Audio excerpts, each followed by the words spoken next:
Jeff Thomas here with Archetype Wealth Partners. I've got a special guest with me today, Mike Sharrow, who's the CEO of the C12 Group. I really wanted to just have a conversation with you today and ask a few questions about this current environment. When the team was thinking about wisdom for business owners, which is kind of our core demographic, we were thinking, who could we have? We're doing a lot of videos with us on them. Who's one person that would have unbelievable wisdom in this kind of a crazy time?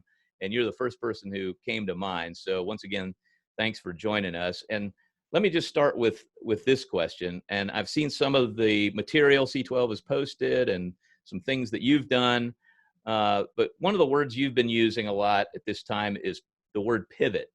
And I really like that word. It's got a good visual to it. But maybe you could unpack that for us. How do you think business owners should be pivoting right now?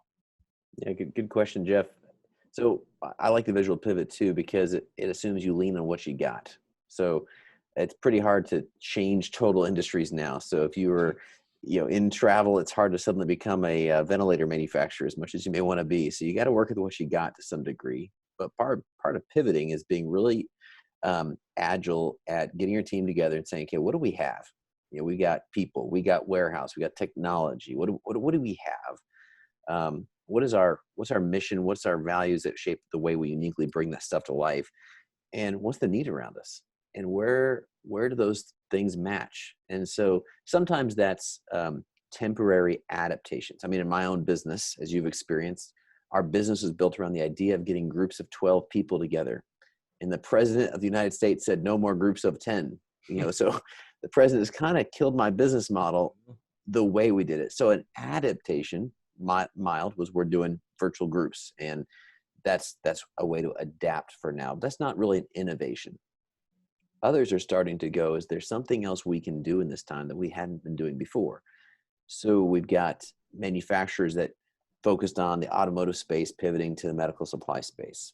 We've got textile plants that were making furniture stuff, realizing they can make PPE stuff. We've got a marketing business in Florida that started going, hey, we make custom plastics, and we could actually make some protective gear for hospitals.